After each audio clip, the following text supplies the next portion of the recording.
Good morning, Dubai. Welcome back to the Lovin Dubai show, where we go through the top trending stories that everyone across the country is talking about. Our top story for you today: UAE midday break for workers will begin on June 15th. Huda Kattan has bought back Huda Beauty completely. We're talking about the Dubai flower shop selling a life-size Labubu for 30,000 dirham. And we're going to have a really special interview today. From Dubai to Baghdad, Liza and Travels takes the road less traveled. In today's rapid weather report, it's mostly sunny with temperatures ranging from 28 to 36 degrees. That's actually a bit of a dip. So if you can get out there today and enjoy it, I would suggest you go and do so. Before we get there, we want to talk about something that happened to you and something that happened to Khabib.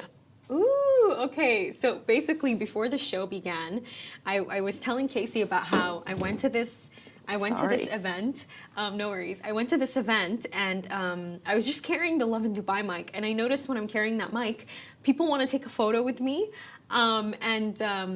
These two, I don't say this in an arrogant way, but you know they love Lovin Dubai. So these two men came up to me and they're like, "Hey, can we take a photo with you?" They even had their social media manager with them, and they were like, "Hey, take the photo for us." And I was telling Casey this. I'm like iffy about being too close to men. I don't think iffy is the right word. It's just more of, religiously, it does not stand with me. Even if it's a shoulder rub, I just don't like it. And I remember I stood with them, and when we were going to take the photo, I didn't stand too close to them. Mm-hmm. And then their social media manager was like, "Can you guys come closer?" And in that moment, I was like, I don't want to do this. Usually I agree to it. I go against my morals just to make things less awkward. But I was like, I'm good. They did not move closer to me. I literally said, I'm good. That's all I said. They did not come closer to me. She kept smiling and took that photo, and off they went. And ever since that day, I'm like, there is such a nice way to say no without being mean. You don't have to give into things, you know? True, but it's so interesting, and as soon as I heard it, it made me think of what happened last week, the finals, PSG, when they won the Champions something. Big football match. And at the end, they were having their regular reporting moment, and Khabib, best MMA artist in the world, legendary, he chose his right to respect his culture by not shaking hands with the lady there. Yeah. After he just shook hands with the three male presenters. They're a foursome, they do a lot of presenting together, and when he did it though... Speed's face killed me. But it just showed that Speed, what was it? He just went like... But I get it. I think it was how awkward it was. But by the way, he did it in a very nice way. No, he did it in a very nice way. Like but this. I think it's just a lack of understanding. It's a complete lack of understanding, because I feel if I'm more comfortable just shaking people's hands because it's just what I grew up with, and it was what I was shown to do to show that I'm feeling confident. And it was like, if you're a bit shy, you kind of hold back, but if you're feeling confident, you go for it. But it just shows a complete differentiation in cultures. And I think, but this type of story is actually not a bad thing, because it allows people to become educated. So when I saw this TikTok of Khabib refusals to shake hands, I've seen so many great comments, and I wanted to read one to you. Ooh. But my copy paste wasn't working, so I can't. Do you remember it by any chance? The comment was basically just saying that it's actually, by choosing to withhold a handshake, it's a massive sign of respect to the woman. And it's proving that it's a noble way to respect her and her dignity, is what it said, in nicer ways. That's so interesting. And you know what it also is, Casey? I feel like it, because it's something, by the way, I overthink. I'm one of those people, I'm a handshaker, because it's a part of Sudanese culture. We always shake hands. Like, even if we kiss your cheeks, we shake hands after. And that's like, it's different in Arab cultures. Some cultures, like Jordanian, Lebanese, you kiss each other on the cheeks, but you don't shake hands. But so interesting. In my culture, we always shake hands. So I don't mind shaking hands. But then I go to these events, and it's like, these men, they catch me off guard, and they give me side hugs. And it's like, I don't even have time to take it in. So now when I go into it, immediately I've trained my mind to just put my hand out. So I don't have to go for that awkward side hug. Okay. I don't want, where I'm going to be like really stiff, and I don't want to do it. I don't want to do it whatsoever. It's just, I think in a situation like this, I love that he stood his ground, even though it's like he said, it's on a global stage, because you should stand your ground. You should not do stuff that makes you feel uncomfortable. And I think that was the learning lesson for me. Like, you can just say no. 100, and there's no right and wrong in that situation. Exactly. That's his beliefs, and that's totally Yes. fine. But you know what, though, is that I grew up in Ireland, and we do this. Everyone who lives there kind of understands the way you greet. And when I greet people here, it's like, oh, you're going for 3 kisses, you're going for 2 kisses, you're going for 1 kiss. And you always have that discussion. But maybe we should understand that we're in a country with over 200 nationalities. And maybe we can make our own way to greet people where everyone is comfortable. Yeah, you need to read body language, to be honest with you. I feel like you do, because like with me, oh my God, I was speaking to Akash about this, but I was telling him how I always do this thing where like when I'm like speaking to Massa or I'm speaking to Natasha and they like tell me to do something for them, I'm always like, okay, Miss Manager, okay, beautiful. I think I did it to you before, Casey. I can't remember. I was like, remember when you got us all matchas? Guys, isn't she so sweet? She got all of us in the content team matchas, and I remember you were feeling a bit guilty because you only got it for the content team, and I remember I looked at you and I was like, okay, Miss Director, and then I remember Akash was telling me, he was like, what, would you ever do that with a man? I'm like, no, I would not compliment men like that. Tim, because do you get what I mean? I think you just need to read into people's body language. With girls, I'm more excited with, I'm extremely stiff. Like I immediately, I do it by purpose. What so you're they saying can is read into it. Yeah, Sorry, I went on a tangent there. Well, it's just interesting because I feel like people have a different perception of how they react. So are you saying you're more comfortable with men than women? Is that what you're saying? No, I'm saying I'm more comfortable with women than men. Yeah. Oh, sorry. Yeah, with the yeah. Sorry, you're more comfortable with men than women. Okay. And yeah. it's not, I don't think it's comfort though, Casey, because I am comfortable around men. It's just more of the fact is I'm more nicer and I'm more bubbly around women, and I don't like to do it around men, just so there is not that chance where someone does something strange and they're like, oh, you gave me that impression. Does that make sense? Yes. I used to be like the same, like with both men and women, but I just personally think it doesn't work.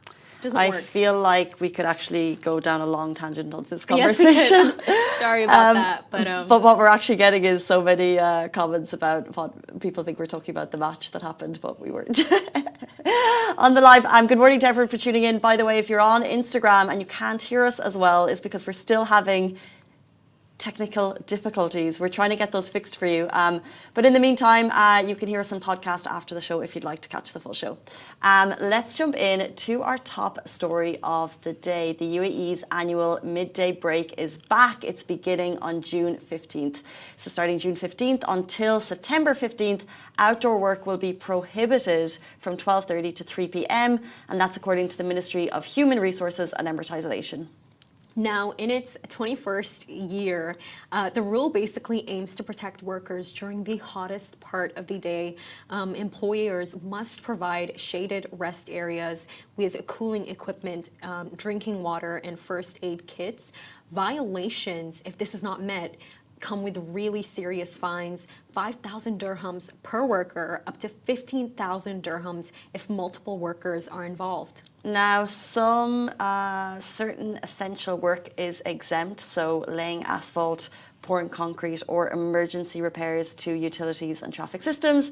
These exemptions require proper permits, of course. Mohsen Al Nasri from the ministry said regular field inspections will ensure compliance. Now, if you see violations, you guys can actually report them. To do so, call 600-590000 or use the Mahre app or website. I feel like we're having a bit of a lull in heat, but there was a weekend like 10 days ago that was so hot and it just rang alarm bells of the summer, and it really made you consider everyone around us who was not blessed to be under AC every day. It was completely horrid. But by the way, you were right. It is dipping right now because I went on a run last night. It's dipping. And it got a bit windy. It got a bit windy. I sat outside and I literally was like, I'm not going inside because this is like one of those rare moments pre-summer that we can enjoy. But that's at 7 p.m. at night. Exactly. No, you're completely right. And I think, when times like this come, I feel it's so important to have empathy for those workers. For example, my mother, me and her, we go to get together to the supermarket and we make sure to buy like big water bottles and we just keep it in the front seat of the car. And whenever we see someone, a labor worker working anywhere in the city, we hand them that water. So or it's nice. like a box of biscuits. Or like even like when Kareem drivers come and they drop something off, I always make sure to give them water, yogurt. Like, you cannot imagine how much of a difference that makes to them. I'm so glad you shared that about keeping water in the car, because we on Lovin get a bit of stick sometimes for sharing videos of people who leave water bottles outside their door to give to drivers and they video it. Because everyone's like, you're doing a kind thing, you shouldn't video it. And then Lovin shares it. And then the people in the video get sticks for sharing the kind thing that they've done. But I now leave water outside my door because of those videos. I wouldn't have known.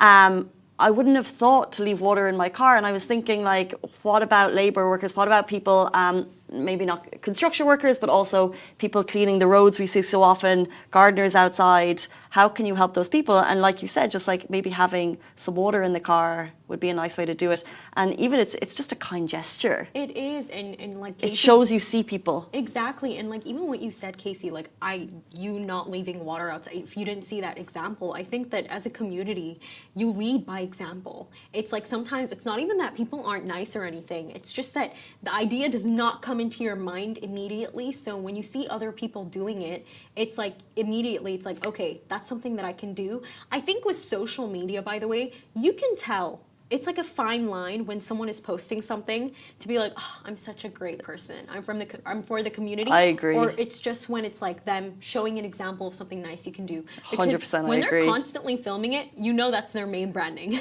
That's their main theme. They're doing that by purpose. And yeah, and you can tell if it's a consistent thing they're doing, or if they're like, I'm going to bring this orange to these. You can tell. Too much. Let's jump in to our next story. A major shout out to Huda Kattan. She has bought back Huda Beauty. So after 8 years, the founder, Huda Kattan, has officially brought back her equity. She's reclaimed 100% ownership of the brand she built from the ground up. Now, this bold move basically makes Huda Beauty one of the rare founder-owned brands in the beauty industry and marks a powerful new chapter led by passion, purpose, and authenticity. This ends an 8-year partnership with TSG Consumer and reestablishes the brand as 100% founder-owned. The brand remains co-led by Huda, her husband Christopher Goncalves as co-CEOs, and Alia Kattan leading the global social strategy. Look, I think it's something amazing that, we're seeing a woman, she completely owns her business now. And I don't blame her for doing this, Casey. That means she can completely, she can take lead and make whatever decision that she wants. And I feel like up until now, we've seen that all the decisions that she's done with Huda Beauty, I mean, the brand is so successful. Do you use it, by the way? Yeah, I feel like it's the one brand that I've tried all products. No way. I stick with the powder. I've got the foundation at the moment. But always over time, because it's so amazing that it's this global success story that's loved. It's the biggest beauty brand on Instagram. And yet the home is here in Dubai. And like we see the sisters at events. And it's also like we talk about the Dubai dream. It started with a $6,000 loan from her sister. Alia. Yeah. She got her eyelashes into Sephora, and now look, we don't know the money behind this deal, but we know it's big, and now she owns 100% of it.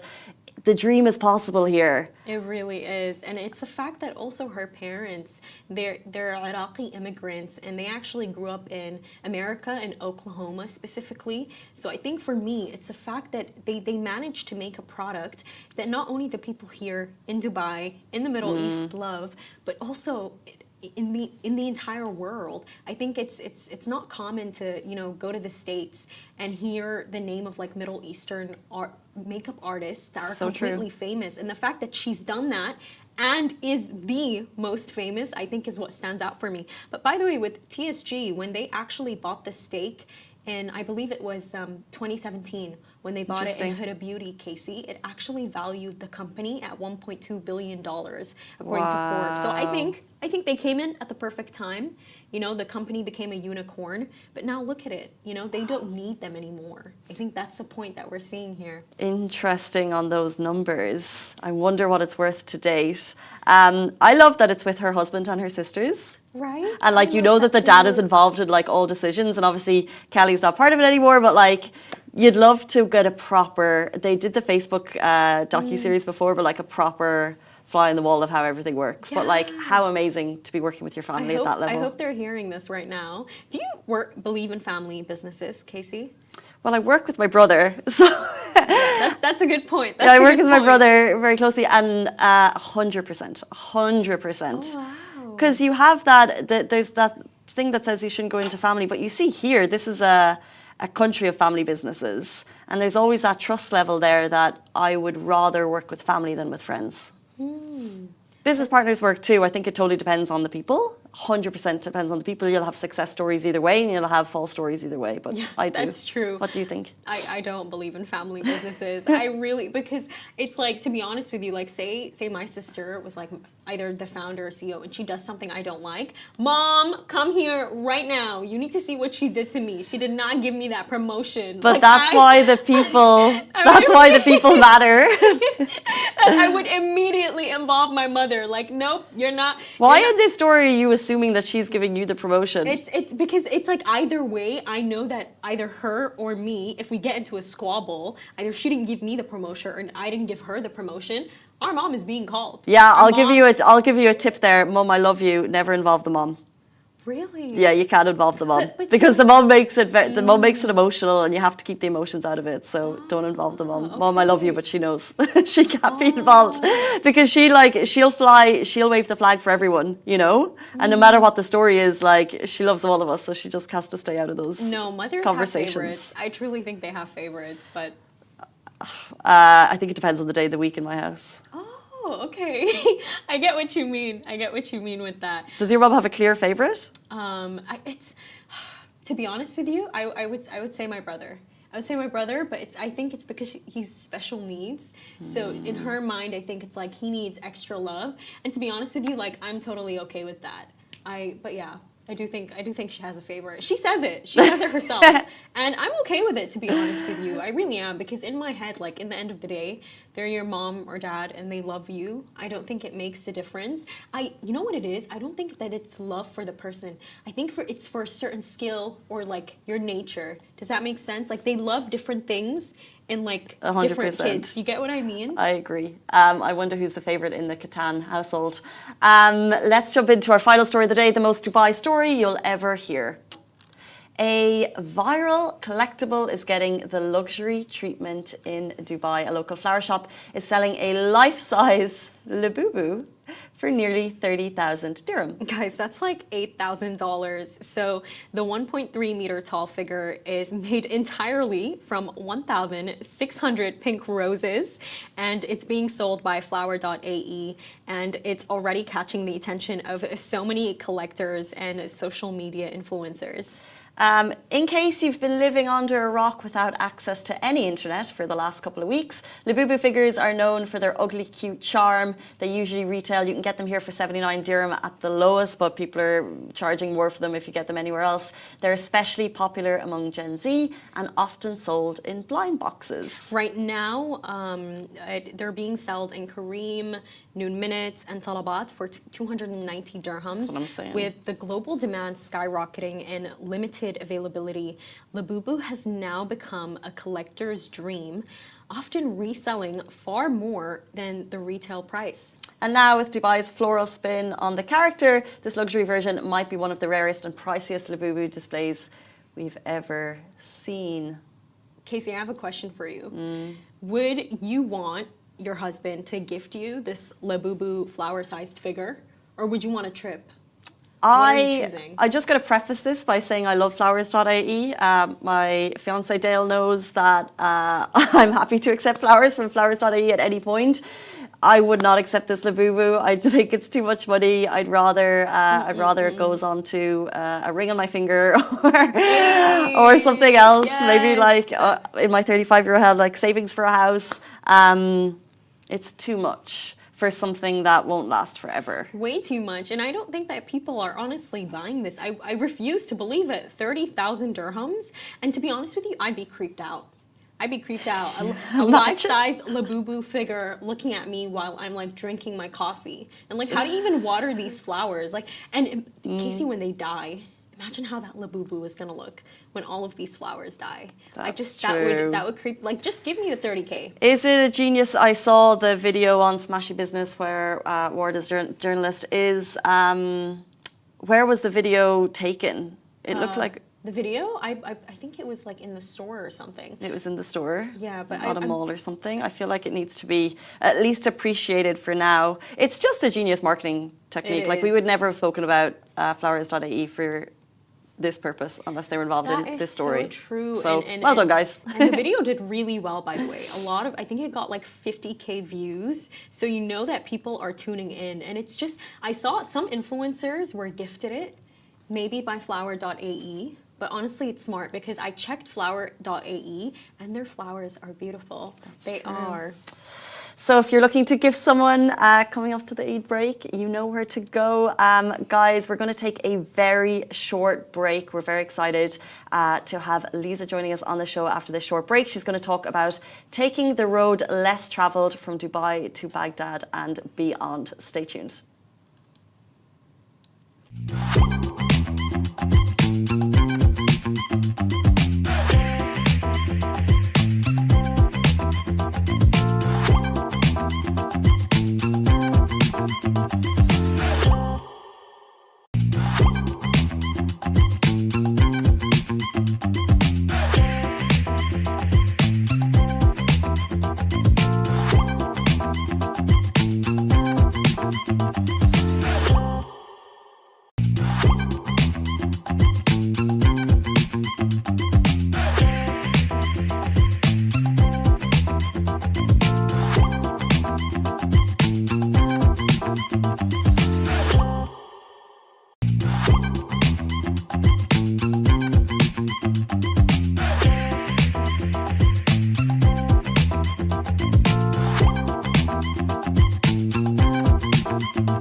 Hey guys, welcome back to the Lovin Dubai show. Today's guest is Liza Kagarova, better known as Lisa and Travels. She's not your typical travel influencer. She drove solo from the UAE to Iraq, taking us through landscapes and cultures most people only hear about in headlines.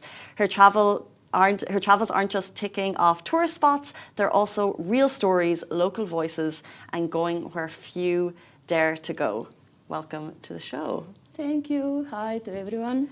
You have an amazing story. So I just want to jump right in. So December 21st, you traveled to Iraq, traveling alone as a solo female traveler. Can you just, let's start there. What happened at the border? At Iraq border. Mm-hmm. So there was a story before I reached the Iraq border. When I was riding, there was no any homes, no any cars around, so there is just road, yeah. And on my car there is written, doesn't matter from which country you are, matter what kind of person you are. And one person by car, he started chasing me. Chasing? Yes. He started to give me signals that I should stop. And of course I got a little bit scared, like what is going on? I keep on driving, then he blocked my car, blocked my road. He stopped me. He out and started to ask in a very bad way, like, what is this? Because he don't understand English. And then I translate to him, like, I translate what it's mean. And he started to smile like, okay, go. So this was like before Iraq border. When Was he policeman or normal person? He was a Jordan. And he was just a person. He was just driving and he saw it. And he thought maybe it's written something bad. So that's why he wanted to understand what is this. Wow. But then, yeah, he started to smile and like, okay, go, thank you so much. So in Iraq border, there was very surprised, like Russian woman, alone, by the bike car, she's coming to Iraq. Something wrong with her. She's strange, there is something wrong. We should check her documents, everything very clear, to be sure that there is everything. I mean, there was very surprised, like, what is going on, why she is coming here alone. And after we done all documents and I got my visa, so you cannot move in this in the evening till Baghdad from border, because there is a kind of dangerous road. They're not allowed you after 7 to move. You have to stay there. And usually people are sleeping in the car, but I don't know how it's going with me. But for me, they give me a room in the border. They give me a nice dinner. They give me a room with a shower that I can sleep, take rest. And so in the morning I got up and we start move. The move was with escort of the army car, 400 kilometers. And the main stuff was, they was telling me it's so dangerous, you cannot go alone these 400 kilometers, you have to go with this escort army car. I said, okay. This army car came and in 1 minute it's broken. It cannot move. And they said, okay, you go in 20 minutes, there is another car, we'll catch you. And I was like, what? Really? You're telling me it's very dangerous and I have to go myself? But then I said, like, okay, I'm here, so what to do? Let's go. In 20 minutes, yeah, another car catch me, but it was kind of... I was scared. Really? but still, even I'm scared, like 1, 2, 3, go. Interesting. When you were planning these trips, like, were you aware of this, I guess, famous road that was going to be dangerous? Or did you just find out when you arrived there? I was a little bit scared, but in the same moment, how to say it? There shouldn't be any borders. Even you scared something, if you want, you should go. You should try it. Why not? In each country, there is a people. There is a people. They're same as you. Just they speak in different language. That's it. And I was going with open mind, with open heart. And in my thoughts, there will be only that I will meet only good people. There was no any bad thoughts in my head. And that's what's happened. Because whatever we're thinking, this is happening. If I would go with the bad thoughts, for sure something bad will happen. But it was good experiences. Well, Iraq, Baghdad, Babylon, Kurdistan, what drew you to travel to these places? What ignited the spark within you to make this trip? One more time, question? Why did you want to travel to these countries? So the main was that I know a lot of people, especially in Russia, they even scared to say this word, Iraq. And I want to show them, like, people, come on, it's so good for traveling, for tourism. There is a lot of places, historical, especially Babylon, for example. And you should go, you should explore. It's not only that you go into the countries where everybody is go. You can travel around the world, and you should visit these countries as well, because they're really beautiful. They have a lot of interesting places that people have to go there and see them and don't be scared. So that's why I was trying to show that you can do it. Even I did it myself. Come on, alone, without any security, without anything. What I did, I just sit in the car and I moved and I start to road. That's it. It's really easy. It's so amazing, and it's so true, because you're right that a lot of people will associate some of these places with maybe conflict. So yes. What was the reality on the ground when you were driving through Iraq, when you were driving through Kurdistan? What did you see? What do you mean? So what was it? People think conflict when they think of some countries. So what was the reality? What were the people like? So reality that people was very kind. I don't know, they took me, actually in each country, but especially in Iraq, I feel it more, that they took me as I am the best friend of the family, of each person. Wow. And I was feel so a lot of love that I was even not expecting. So wherever I was stopped in a restaurant, they was trying to give me, by the way, everybody was trying to give me some food, I don't know why. They was trying to give me food, drinks, and so yeah, people was very nice. And even I was in some situations, for example, there was a moment in Saudi. I went to a desert. I so wished to visit one place in Al Ul. And I stuck in the desert because my Jeep is not 4x4. And there was no one around. I started to walk and I found a home. And there was only men, Muslim men.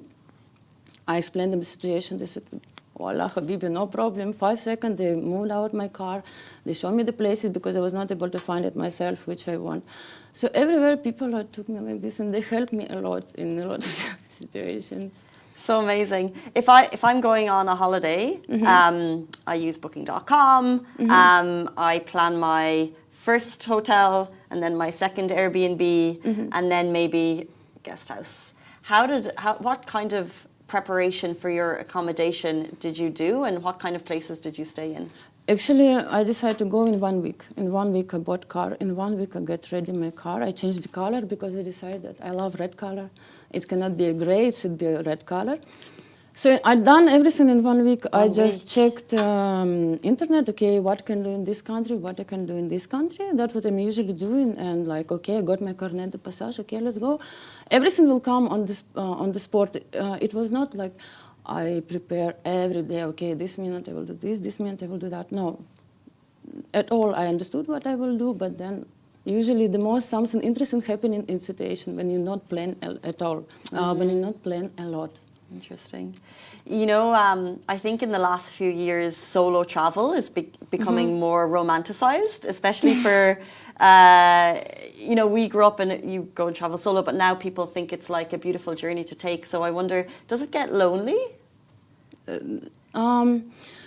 When there was a moment that I saw there is like so a lot of people around me, but still I feel I'm lonely because it's not my place. I mean, I'm a tourist here. It's not my home.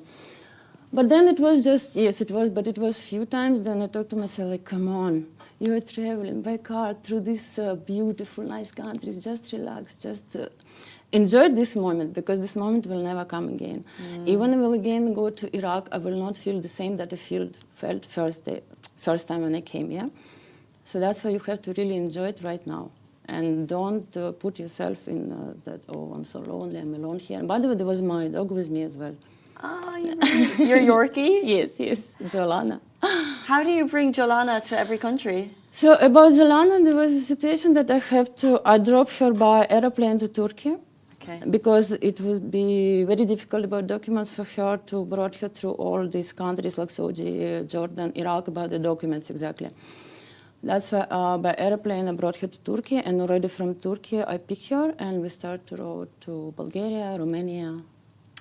So there's a lot of different trips that we're covering here, and I'm blown away that it took just 1 week to prepare for the Baghdad, Iraq trip. Is it expensive to do these travel to these countries? Well, of course it's taking money, because every day you're moving, you have to pay for the fuel, you have to pay for, you're not at home, you have to pay for the rent apartment. But then it's not something that I was staying in the 5-star hotels, because I cannot unfortunately do it now. So I was staying in the small apartments somewhere in the big apartments. But then it's as well about, some people are, so for example, they're thinking, I don't have money now for a 5-star hotel, I don't have money for rent a Bentley, so that's why I will not go to the vacation, I will stay at home. But come on, even you don't have this, you can, all time you can find a small apartment, pay not too much, but still go see. I mean, see what's around you, around the world. Get the emotions. That's the main. And you also went to Saudi alone. Can you remember any, I guess, experiences from that trip? Any memorable moments? I think, of course, it's Iraq. My lovely Iraq, because there was a lot of checkposts, and always they were stopping me. They were checking my documents, but in the same moment, they always given me water, some biscuits. But in the same moment, they took a lot of my time, because there was also not understand what this girl alone, Dubai car, Russia, what she's doing here. Yeah. We have to check all her documents, something wrong with her. So this moment was, then of course when I stuck in Saudi, in the desert, and in Jordan there was a situation that I crossed the border of Jordan, and I started to move. I said that I will reach Petra, but it's a very long distance. And on the way, I already understood I cannot move anymore. I want to sleep. And I just stopped on the road because there was no any home, nothing.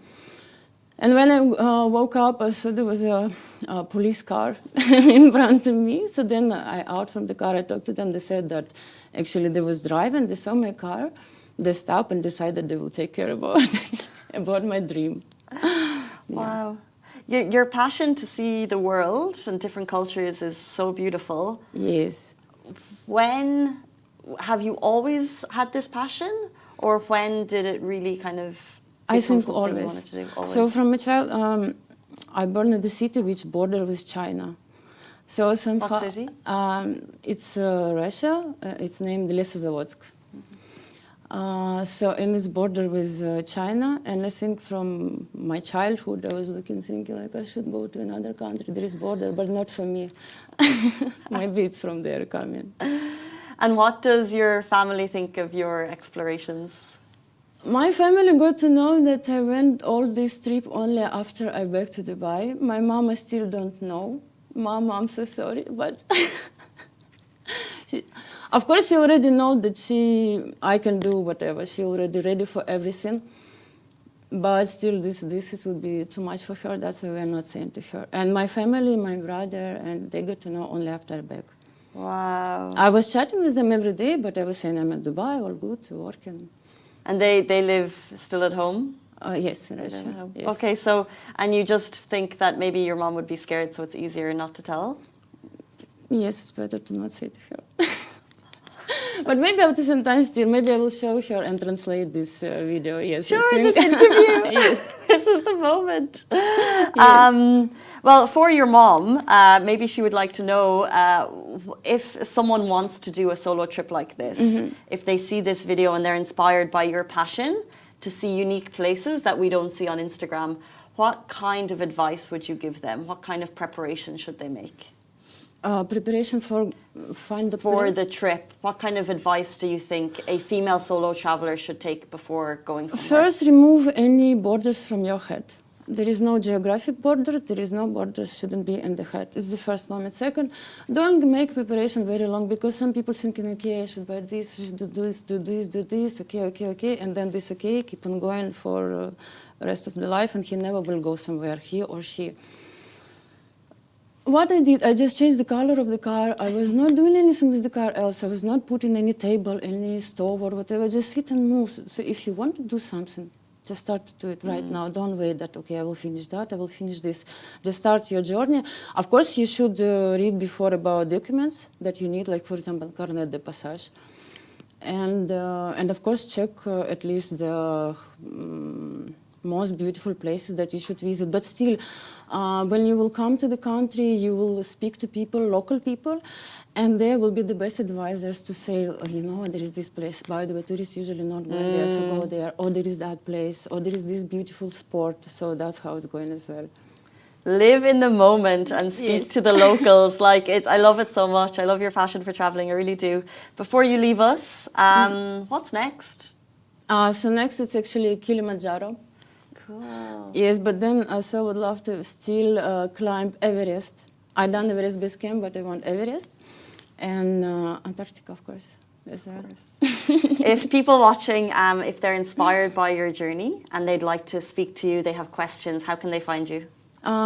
Please, in my blog, Instagram, Liza and Travels, and I would love to give tips if someone also want planning this road, or if someone want to do any make his wish true, but he's scared of someone, I will also give you the power. Love that. You only have Come to one my life. Instagram. So amazing, Lisa. Thank you so much for joining us. You only have one life, guys. That brings us to the end of the show. We're about to go on a 4-day vacation in this beautiful country, so enjoy it. And we'll see you back here on Monday morning, same time, same place. Have a beautiful day. Bye-bye.